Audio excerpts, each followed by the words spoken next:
রসুলের ডানে আবু বকর, বামে ওমর। যেই রসুলকে এক নজর তাকায় দেখলেই জাহান্নামের আগুন হারাম, যেই রসুলের ঘাম থেকে মেশকের ঘ্রাণ, যেই রসুল কদম যেখানে দেন ওই জায়গা থেকে দীর্ঘ বছর শুধু মেশকের ঘ্রাণ। মতের নবী বলেন, ও আয়েশা, তুমি আমাকে তোমার বাবা আবু বকরের মতো মনে করিও না রে আয়েশা। ঈশান নামাজের পরে রহমতের নবী ঘুমিয়ে আছেন। হঠাৎ ঘুমের মাঝে কান্নার আওয়াজ রসুলের কান মোবারকে চলে আসছে। রসুল তো চোখ বন্ধ, ঠিকই তার কলবের দরজা খোলা। রহমতের নবী চোখ মোবারক খুললেন, ধ্যান করলেন কান্নার আওয়াজ কোথায়। হঠাৎ খেয়াল করে দেখলেন মসজিদে নববীর ভেতরে রাতের গভীরে কান্নার আওয়াজ আসতেছে। নবী ঘুম থেকে উঠলেন, বের হয়ে গেলেন, মসজিদে নববীর দরওয়াজায় গিয়া দাঁড়াইয়া ভেতরে নজর দিয়েছেন। নবী তাকায় দেখেন একজন ব্যক্তি নামাজে দাঁড়ায়া ফোফায় ফোফায় কান্না করে। কান্নার আওয়াজে রাসূলের ঘুম ভেঙে গেছে। সাহাবী যেমন তেমন সাধারণ ব্যক্তি না। নবী দেখেন আমার সাহাবী জান্নাতের 1 নাম্বার সাহাবী, আমার কলিজার আবু বকর নামাজে দাঁড়ায় দাঁড়ায় কান্না করে। নবী পেছনে দাঁড়ানো, আবু বকর নামাজ শেষ করে দোয়া করে মসজিদ থেকে যখন বের হবেন পেছনে তাকায় দেখে রহমতের নবী দাঁড়িয়ে আছে। পেরেশান হয়ে গেলেন, ইয়া রাসূলুল্লাহ, গভীর রাতে আমি একা একা আমার মালিকের সাথে কথা বলতেছি, আপনি এখানে কেন হাজির?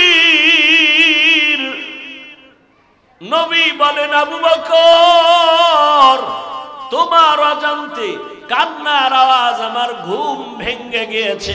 বলো, নামাজে দাঁড়ায়া এই গভীর রাতে কেন কান্না করেছেন? আবু বকর বলেন, ইয়া রাসূলুল্লাহ, কোরআনের একটা আয়াত পড়তে পড়তে আমার কান্না চলে আসছে। কোন আয়াত পড়ে কাঁদছেন বলেন? আবু বকর বলেন, ওই আয়াত, ইন্নাল্লাহা আশতারা মিনাল মুমিনিনা আনফুসাহুম ওয়া আমওয়ালাহুম বিআন্না লাহুমুল জান্নাহ। অর্থ কি? বলে আল্লাহ বলেন, আমি মুমিনের জান মাল কিনে নিয়েছি, বিনিময়ে আমি মুমিনের জান্নাত দিয়ে দিয়েছি।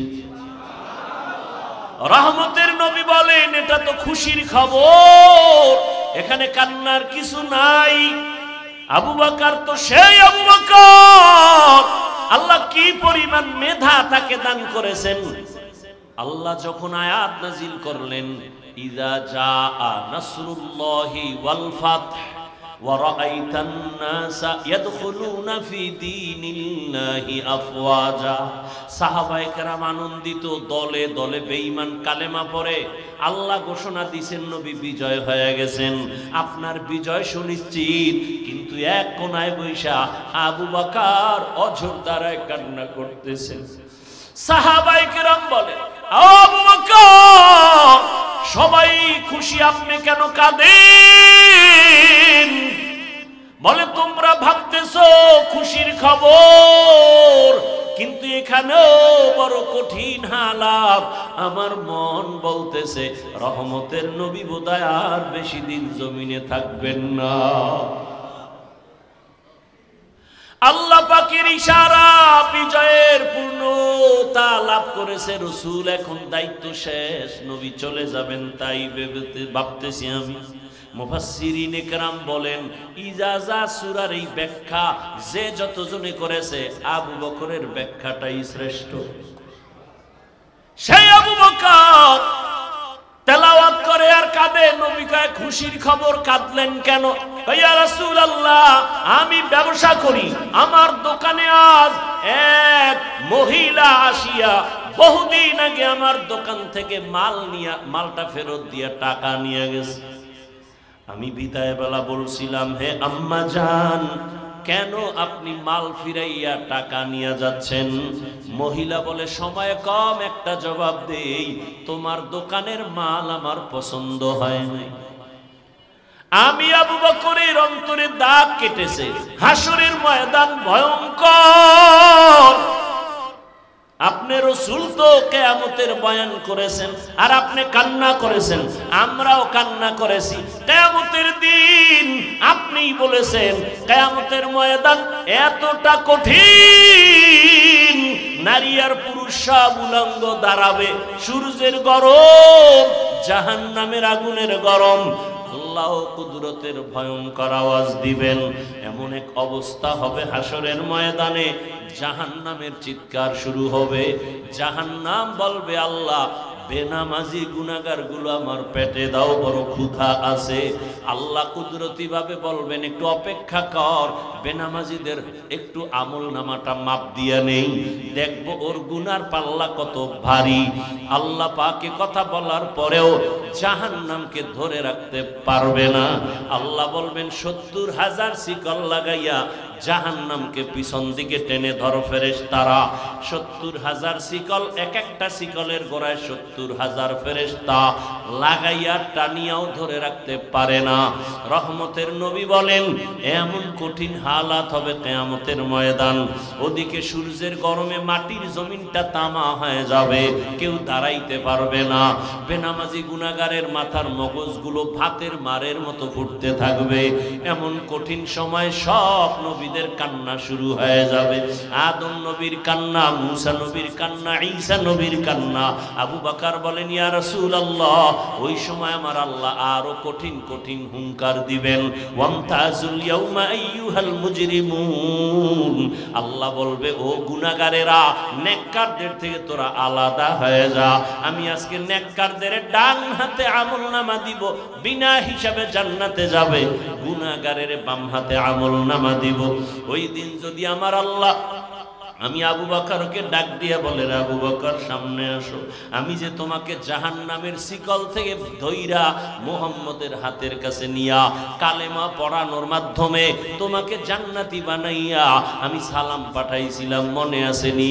আমি তোমার এত আদর করে তোমাকে জান্নাতের ১ নাম্বার সাহাবী ঘোষণা দিয়েছিলাম, মনে আসেনি? জি আল্লাহ, বলো এবার আমার জন্য কি নিয়ে আসছো? আমি যদি আল্লাহর কাছে বলি, আল্লাহ তোমার জন্য নামাজ, তেলাওয়াত, তোমার জন্য আমি জিকিরের আমল নিয়ে আসছি, আমি তোমার দরবারে রোজার আমল নিয়ে আসছি, আল্লাহ যদি বলে ফেলেন ওই মহিলা যেমনে বলেছে, যদি বলে ফেলেন, রে আবু বকর, আমার জান্নাতটা আমাকে দাও, তোমার জান মাল নিয়ে তুমি জাহান্নামে যাও। যদি বলি, আল্লাহ কেন? বলে, যদি আল্লাহ, আবু বকর, আমি যেইভাবে নামাজ চাইছি ওইভাবে নামাজ তুমি পড়ো নাই, আমি যেইভাবে জিকিরটা চাইছিলাম তুমি ওইভাবে মহব্বতে জিকির করো নাই, আমি যেইভাবে রোজা রাখার কথা বলছিলাম তুমি ওইভাবে হক আদায় করে রাখো নাই, আমি যেইভাবে নামাজ আদায়ের জন্য বলেছি হক আদায় করে তুমি আমার জন্য করো নাই। আমার সব তোমার আমল তুমি নিয়ে জাহান্নামে যাও, আমার জান্নাত আমারে ফিরাইয়া দাও। ইয়া রাসূলুল্লাহ, এই কথাটা মনে যখন আসছে আমি চোখের পানি ধরে রাখতে পারি নাই। সেই দিন যদি আল্লাহ এমনটা বলিয়াই ফেলান, আমার দুনিয়ার সম্মান তো কোনো কাজেই লাগবে না। সাথে সাথে জাহান্নামের হ্যান্ডকাপ, আল্লাহর অর্ডার হবে, ও জাহান্নামের ফেরেশতাই গুনাহগারের ধর, জাহান্নামের দিকে নিয়ে যাও। ও আমার যুবক বাবারা, বৃদ্ধ বাবাজি, ও পর্দার আড়ালের মা বোনেরা, আল্লাহর কোরআন সত্য, আজ পর্যন্ত কেউ একটা মিথ্যা ভুল প্রমাণ করতে কেউ পারে নাই। নারীর পেছনে দৌড়ায়, গরিবের উপরে জুলুম করে, তার চরিত্র যদি ফুলের মতো পবিত্র হয়, তো জমিনে আর চরিত্র ভালো হবে কার? এরে তুমি বানাও যে আমগো এলাকাটার একটু পবিত্র বানায় দেন না। এরে নবীর আশিক, রহমতের নবীর হাতে গড়া সাহাবী, এতটা দামি হয়ে গেছেন, জিন্দা হালাতে আল্লাহ জান্নাতের টিকিট দিয়েছেন। প্রথম জান্নাতি টিকিট পেয়েছেন যিনি, তার নাম কি? দ্বিতীয় যিনি, তার নাম কি? বেহেশত আযা কে আজারে নবাশত কসে রাবা কসে কারে নবাশো। কেশে আবু বকর, রসুলের ডানে আবু বকর, বামে ওমর। যেই রসুলকে এক নজর তাকায় দেখলেই জাহান্নামের আগুন হারাম, যেই রসুলের ঘাম থেকে মিশকের ঘ্রাণ, যেই রসুল কদম যেখানে দেন ওই জায়গা থেকে দীর্ঘ বছর শুধু মিশকের ঘ্রাণ, এমন একজন রহমতের নবী, ওই নবীর হাতে গড়া সাহাবী আবু বকর, আল্লাহ তাকে এত মর্যাদা দান করেছেন। আল্লাহ তাআলা রহমতের নবী বলেন, সারা দুনিয়ার মুমিনদের আমল, সাহাবায়ে কেরামের আমল এক পালায় যদি দেওয়া হয়, আমার আবু বকরের দুইটা আমলের পাল্লা অন্যদের থেকে ভারী হয়ে যাবে। আতিনা ফি দারে দুনিয়া না হাসান, আতিনা ফি দারে উকবা না হাসান, ইয়া গিয়াসাল মুস্তাগীসিন ইহদিনা লিফতিখারা বিল উলুমে ওয়াল গিনা। হর গরিদে নেকো তু তৈয়ার है जो न मांगे उससे तू बेजार है। এত দামি আবু বকর, রসুলের একজন সাহাবীকে আমার আল্লাহ একজন রসুলের উম্মতকে আল্লাহ নিজে আলাদা সালাম দিয়েছেন। সেই রসুলের মুহাব্বতের উম্মত যাকে আল্লাহ নিজে আলাদা সালাম পাঠিয়েছেন, ওই ব্যক্তি হলেন আবু বকর সিদ্দিক রাদিয়াল্লাহু আনহু। আল্লাহ স্পেশাল করে আলাদা আবু বকরকে সালাম পাঠিয়েছেন। সুবহানাল্লাহ বলতে কষ্ট হয়। এই আবু বকর এত আল্লাহর নবীর পেয়ারা, আল্লাহর পেয়ারা। রসুলের ইন্তেকালের পরে প্রথম খেলাফতের দায়িত্বে চলে আসলেন আবু বকর সিদ্দিক রাদিয়াল্লাহু আনহু। এই আবু বকরের এত মান, এত দাম, নবী যাকে ছাড়া কোনো মশওয়ারা করেন না, সেই আবু বকরের ইতিহাস। নবী বলেন, আমি একদিন এশার নামাজের পরে আমার রুমের মধ্যে আমি ঢুকলাম, অর্থাৎ মসজিদে নববী আর আমার হুজরা তথা আয়েশার হুজরা পাশাপাশি লাগানো। বেশিরভাগ আমি আয়েশার হুজরায় গিয়ে এশার নামাজ পড়ে ঘুমায় যাই। কেন? বলে ভোর রাত্রে উঠিয়া আবার মালিকের সাথে হাজিরা দেই, কথা বলি। ভোর রাতে উঠে যাই, এশার নামাজ কমপ্লিট করে আমি হুজরায় গিয়ে যখন বিশ্রামে চলে গেলাম, ঘুমাচ্ছিলাম। আমি রসুলের ঘুমটা কেমন? বলে আমার চোখ দুইটা বন্ধ থাকলেও আমার কলবের দরজা বন্ধ থাকে না। আমি মুহাম্মদ ঘুমাইলে আমার চোখ ঘুমায়, আমার কলব ঘুমায় না। রহমতের নবীকে চিনো কেমন? আমার মায়ার নবী ১৫০০ বছর পর যেই নবীর আদর্শ দেখে গবেষণা করে বহু বিধর্মী কালেমাওয়ালা হয়ে গেছে। আরো আস্তে করে বলেন। এই জোনায়েত গেল, সাউন্ডটা বাড়াইয়া ফট করে এনে একটা কারু বাজায় গেল, কমাই লিখে সাউন্ডারে।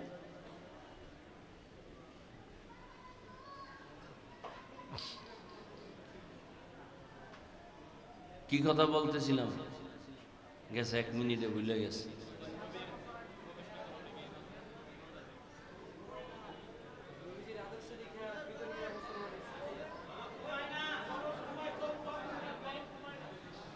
রহমতের নবী আমার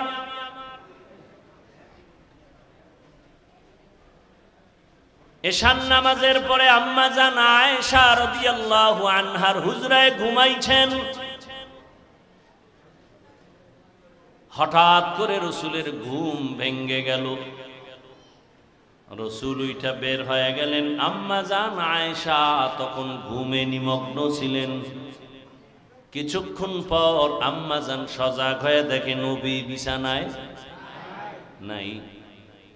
রহমতের নবীকে তালাশ করার জন্য আম্মা জান আয়েশা রাদিয়াল্লাহু আনহা বের হয়ে গেলেন। মনের মধ্যে ধারণা রহমতের নবী বোধহয় অন্য বিবিদের ঘরে কোথাও গেছেন, কিন্তু খুঁজে খুঁজে আলামত দেখে দেখে নাই। খুঁজতে খুঁজতে গিয়া দেখে রহমতের নবী জান্নাতুল বাকির সামনে উম্মতের জন্য দোয়া করে আর কান্না করে। আম্মা জান আয়েশা দূরের থেকে দেখে আবার দ্রুত হেঁটে আইসা শুয়ে পড়ছে। মনে মনে ধারণা আমি যে রসুলকে দেখতে গেলাম নবী যেন এটা টের না পায়, আমি আগের মতোই শুয়ে পড়লাম। রহমতের নবী আসছেন, আম্মা জান আয়েশা ঘুমের বান্দরি আছেন। রহমতের নবী কিছুক্ষণ পরে আসছেন। আইয়া কয়, এই আয়েশা, তুমি যে আমার পিছে গেছো, তুমি যে তাড়াহুড়া করে আসছো, তুমি যে চাদর উপরে দিছো, তোমার ঘন ঘন শ্বাস বের হচ্ছে, চাদরে টের পাওয়া যাচ্ছে, আর তুমি কি মনে করছো আমি আবু বকরের মতো? তোমার বাবা আবু বকরের মতো?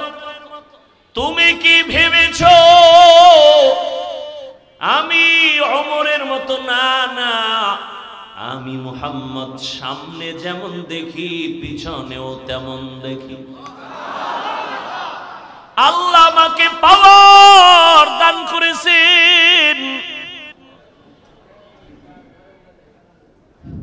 আমি সামনে যেমন এত ডিস্টার্ব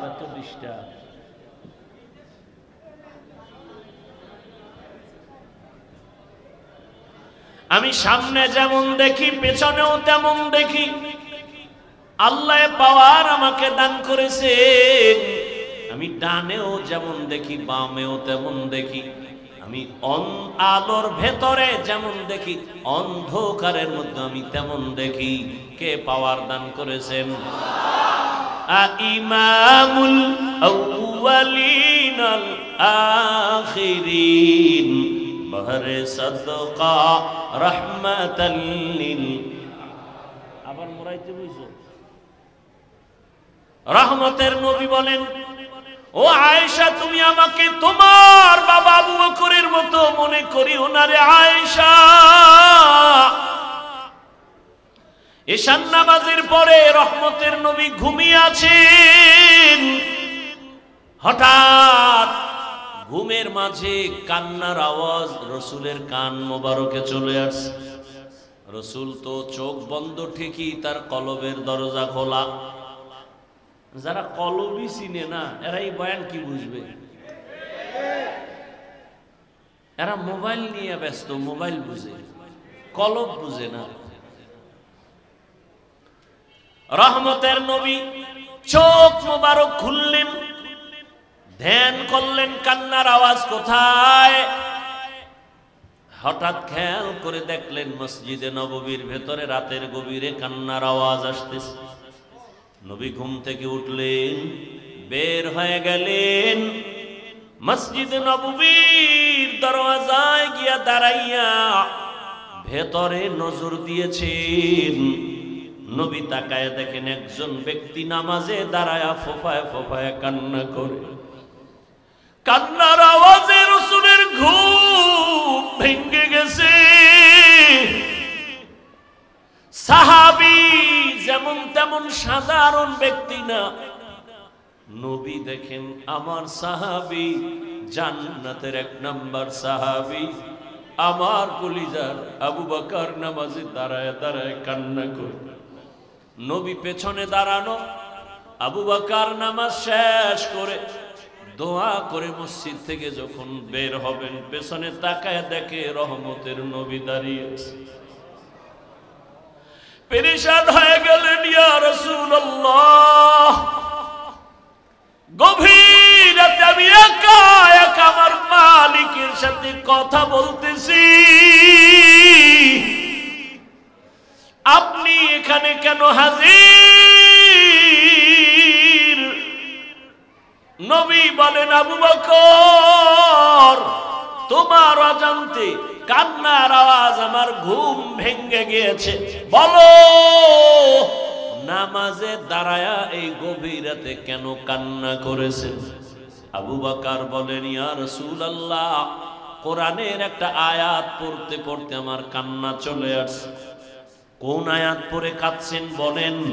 আবু বকর বলেন, ওই আয়াত, ইন্নাল্লাহা আশতারা মিনাল মুমিনিনা আনফুসাহুম ওয়া আমওয়ালাহুম বিআন্না লাহুমুল জান্নাহ। অর্থ কি? বলে আল্লাহ বলেন, আমি মুমিনের জান মাল কিনে নিয়েছি, বিনিময়ে আমি মুমিনের জান্নাত দিয়ে দিয়েছি। রহমতের নবী বলেন, এটা তো খুশির খবর, এখানে কান্নার কিছু নাই। আবু বকর তো সেই আবু বকর, আল্লাহ কি পরিমাণ মেধা তাকে দান করেছেন। আল্লাহ যখন আয়াত নাজিল করলেন, ইযা জাআ নাসরুল্লাহি ওয়াল ফাতহ ওয়া রাআইতান নাসা ইয়াদখুলুনা ফি দীনিল্লাহি আফওয়াজা, সাহাবায়ে কেরাম আনন্দিত, দলে দলে বেঈমান কালেমা পড়ে। আল্লাহ ঘোষণা দিয়েছেন, নবী বিজয় হয়ে গেছেন, আপনার বিজয় সুনিশ্চিত। কিন্তু এক কোনায় বৈশা আবু বকর অঝোর দ্বারায় কান্না করতেছেন। সাহাবায়ে কেরাম বলে, আবু বকর, সবাই খুশি, আপনি কেন কাঁদেন? বলে, তোমরা ভাবতেছো খুশির খবর, কিন্তু এখানেও বড় কঠিন হালাত। আমার মন বলতেছে রহমতের নবী বোধহয় আর বেশি দিন জমিনে থাকবেন না। আল্লাহ পাকের ইশারা, বিজয়ের পূর্ণতা লাভ করেছে রাসূল, এখন দায়িত্ব শেষ, নবী চলে যাবেন, তাই ভাবতেছি আমি। মুফাসসিরিনে কেরাম বলেন, ইজাজা সূরার এই ব্যাখ্যা যে যতজনে করেছে, আবু বকরের ব্যাখ্যাটাই শ্রেষ্ঠ। সেই আবু বকর তেলাওয়াত করে আর কাঁদে। নবী কয়, খুশির খবর, কাঁদলেন কেন? ইয়া রাসূলুল্লাহ, আমি ব্যবসা করি, আমার দোকানে আজ এক মহিলা আসিয়া বহুদিন আগে আমার দোকান থেকে মালটা ফেরত দিয়া টাকা নিয়ে গেছে। আমি বিদায় বেলা বলছিলাম, হে আম্মা জান, কেন আপনি মাল ফিরাইয়া টাকা নিয়ে যাচ্ছেন? মহিলা বলে, সময় কম, একটা জবাব দেই, তোমার দোকানের মাল আমার পছন্দ হয় নাই। আমি আবু বকরের অন্তরে দাগ কেটেছে। হাসরের ময়দান ভয়ঙ্কর। আপনি রাসূল তো কিয়ামতের বয়ান করেছেন, আর আপনি কান্না করেছেন, আমরাও কান্না করেছি। কিয়ামতের দিন আপনি বলেছেন কিয়ামতের ময়দান এতটা কঠিন, নারী আর পুরুষ সব উলঙ্গ দাঁড়াবে, সূর্যের গরম, জাহান্নামের আগুনের গরম। আল্লাহ কুদরতের ভয়ঙ্কর আওয়াজ দিবেন, এমন এক অবস্থা হবে হাসরের ময়দানে, জাহান্নামের চিৎকার শুরু হবে। জাহান্নাম বলবে, আল্লাহ, বেনামাজি গুনাহগার গুলো আমার পেটে দাও, বড় ক্ষুধা আছে। আল্লাহ কুদরতি ভাবে বলবেন, একটু অপেক্ষা কর, বেনামাজিদের একটু আমল নামাটা মাপ দিয়া নেই, দেখবো ওর গুনার পাল্লা কত ভারী। আল্লাহ পাকে কথা বলার পরেও জাহান্নামকে ধরে রাখতে পারবে না। আল্লাহ বলবেন, ৭০,০০০ শিকল লাগাইয়া জাহান্নামকে পিছন দিকে টেনে ধরো ফেরেশতারা। ৭০,০০০ শিকল, এক একটা শিকলের গোড়ায় ৭০,০০০ ফেরেশতা লাগাইয়া টানিয়াও ধরে রাখতে পারে না। রহমতের নবী বলেন, এমন কঠিন হালাত হবে কিয়ামতের ময়দান, ওদিকে সূর্যের গরমে মাটির জমিনটা তামা হয়ে যাবে, কেউ দাঁড়াইতে পারবে না। বেনামাজি গুনাহগারের মাথার মগজগুলো ভাতের মারের মতো ফুটতে থাকবে। এমন কঠিন সময় সব নবী নবীদের কান্না শুরু হয়ে যাবে। আদম নবীর কান্না, মুসা নবীর কান্না, ঈসা নবীর কান্না। আবু বকর বলেন, ইয়া রাসূলুল্লাহ, ওই সময় আমার আল্লাহ আরো কঠিন কঠিন হুঙ্কার দিবেন।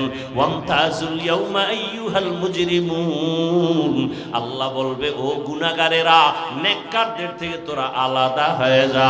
আমি আজকে নেককারদের ডান হাতে আমলনামা দিব, বিনা হিসাবে জান্নাতে যাবে। গুনাহগারের বাম হাতে আমলনামা দিব। ওই দিন যদি আমার আল্লাহ, আমি আবু বকরকে ডাক দিয়ে বলে, আবু বকর সামনে আসো, আমি যে তোমাকে জাহান্নামের শিকল থেকে ধইরা মুহাম্মদের হাতের কাছে নিয়া কালেমা পড়ানোর মাধ্যমে তোমাকে জান্নাতি বানাইয়া আমি সালাম পাঠাইছিলাম, মনে আসেনি? আমি তোমার এত আদর করে তোমাকে জান্নাতের 1 নাম্বার সাহাবী ঘোষণা দিয়েছিলাম, মনে আসেনি? জি আল্লাহ, বলো এবার আমার জন্য কি নিয়ে আসছো?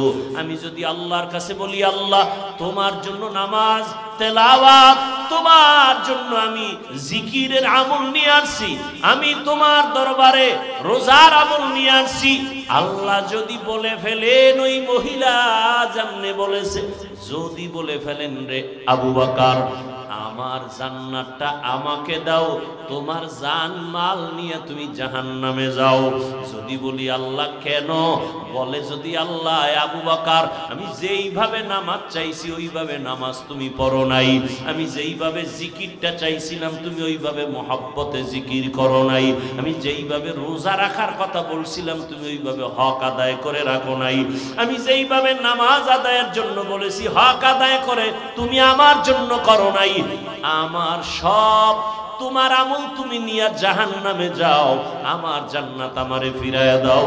ইয়া রাসূলুল্লাহ, এই কথাটা মনে যখন আসছে আমি চোখের পানি ধরে রাখতে পারি নাই।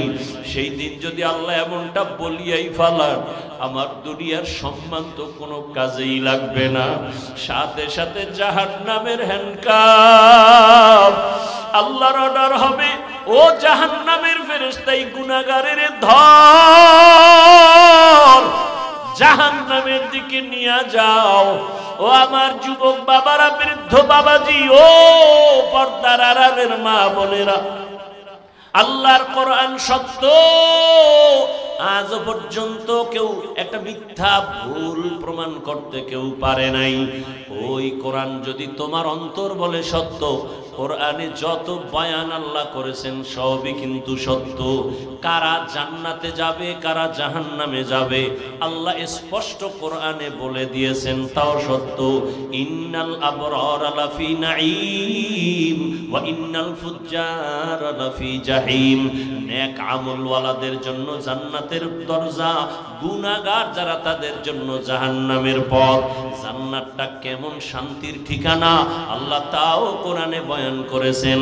জান্নাতিন তাজরি মিন তাহতিহাল আনহার, এমন জান্নাত আল্লাহ দান করবেন যারা জান্নাতে একবার ঢুকবে জীবনে জান্নাতের শান্তি ছেড়ে আর বের হতে চাইবে না। মা তাশতাহি আনফুসুকুম, জান্নাতে যা চাইবে দেখবে অন্তরে কল্পনা করবে সামনে হাজির।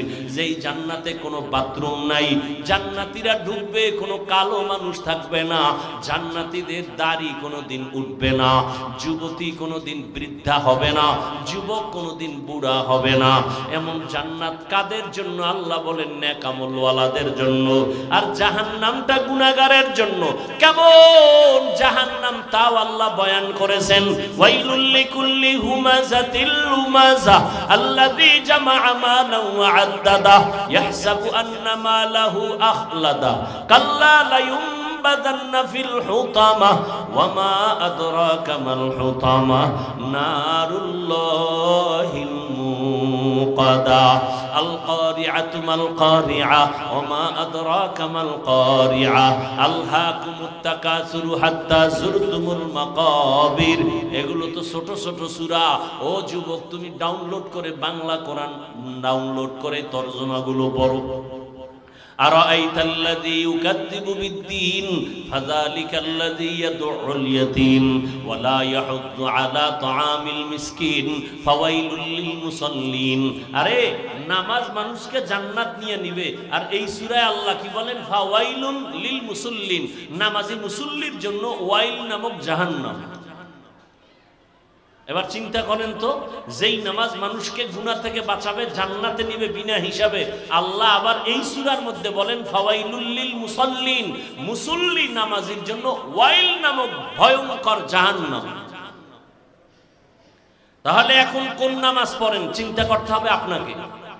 আপনি কি জান্নাত পাওয়ার নামাজ পড়েন, নাকি আপনি ফাওয়াইলুল লিল মুসাল্লিন ওই ওয়াইল নামক জাহান্নামের অধিবাসী হওয়ার নামাজ আদায় করেন? আল্লাহ দুটোটা বলে দিয়েছেন। নামাজি জান্নাতে যাবে কোনো হিসাব নাই, কিন্তু এখানে বলে না ওয়াইল নামক জাহান্নাম ভয়ঙ্কর, ওই নামাজি মুসল্লিরা ওয়াইল নামক জাহান্নামে যাবে। তাহলে কোন নামাজ আপনি আদায় করেন এখনো চিন্তা করেন। যারা নামাজ পড়েই না তাদের চিন্তা তো ভিন্ন, কিন্তু যারা নামাজ আমরা পড়ি একটু চিন্তা করেন কোন নামাজ আদায় করেন। এরে আল্লাহর বান্দা, নামাজ পড়েন, নামাজের ভেতরে রূহ নাই, ইখলাস নাই, তাকওয়া নাই, নামাজের মধ্যে কোনো চোখে পানি নাই, আজমত নাই। সমাজের মানুষ কি বলবে, মাঝে মাঝেই লজ্জায় পড়ে নামাজে যায়। নির্বাচনে একটা ভোট পাওয়ার আশা পাইয়া মুসল্লিদের মন পাওয়ার জন্য টুপি দেয়, নামাজে যায় নাই? এই এগো আল্লাহ কইছে ফাওয়াইলুল লিল, এরা ওয়াইল নামক জাহান্নামে যাবে। এরে আল্লাহর বান্দারা, যুবকেরা, আমি তোমাকে পাক্কা পাগড়িওয়ালা হুজুর হতে বলি নাই। তোমার মতো যুবক স্কুলে পড়ে, কলেজে পড়ে, চাকরি করে, ব্যবসা করে, নদীর মধ্যে মাছ ধরে, এরকম বহু হাজারো লাখো যুবক আছে, নামাজ ছাড়ে না, নাই? বলো তোমার কপালে কার অভিশাপ? তুমি কেন নামাজ আদায় করো না? তোমার মতো যুবক রাস্তায় গাড়ি চালায়, নামাজ বাদ দেয় না, বলো তুমি কেন পারো না? ও ব্যবসায়ী ভাই, গাঁজাখোর, সুদখোর আর মদখোর, নারীবাজি, চরিত্রহীন লম্পটকে সমাজকে পবিত্রতার দায়িত্ব দিলে সমাজ পাক হবে না, আরো নাপাক হয়ে যাবে। এই জন্য আঙ্গুলের টিপটা দেওয়ার আগে দিকে চাইয়া লইও কই যায়। এই টিপের দাম আছে, এক টিপ দিবা পুরা বিল্ডিং তোমার হয়ে যাবে, এক টিপ দিবা গাঞ্জাখোরেরে, গাঞ্জাখোরে তোমার টিপটা নিয়ে জানো গাঞ্জা খাইতে না পারে, তোমার এই টিপের অনেক দাম, তোমার টিপের শক্তি পায়া জানো কোনো বেঈমানের বাচ্চা মানুষের গলায় ছুরি চালাতে না পারে, তোমার আঙ্গুলের টিপের পাওয়ার পায় কেউ যেন সমাজের গরিবের উপরে জুলুম করতে না পারে। তোমার আঙ্গুলের টিপের পাওয়ার পায়া কোন বেয়াদব যেন আমার বোনকে ধর্ষণ করতে না পারে। টিপটা জায়গা মতো দিও, দেওয়ার আগে 1000 বার চিন্তা করো। আর যদি ভোটের আগের রাত্রে কিছু খাইতে মনে চায়, বাথরুমে গিয়া 10 গ্রাম পায়খানা খাইও। এরপরে বাজারে গিয়ে হালাল সাবান দিয়ে কুলি করবা, গন্ধ শেষ। আর যদি তোমার বাপ মার বরদোয়া থাকে কপালে, তাহলে হারাম খাইয়া মাইয়া ফলাডির রক্ত নাপাক কইরা এরপরে মইরু। ওই মাইয়া ফলাগুলো বরদোয়া দিবে, শুধু নিঃশ্বাস ফেলবে আর বরদোয়া দিবে। একটা সুদখোর ঘুষখোর শান্তিতে নাই। ও বাইরের জ্বালা, ভিতরের জ্বালা, শারীরিক অসুস্থ, মানসিক অসুস্থ, একটা জায়গায় শান্তি নেই। শেষফল cancer, blood cancer, liver cancer, এই পরিণাম ফল। মদ খাইলে শরীরের যৌবন বাড়ে, মেধা বাড়ে। একটা বুদ্ধি আমাকে গ্যারান্টি দে, আমি মদ খামু, খোদার কসম।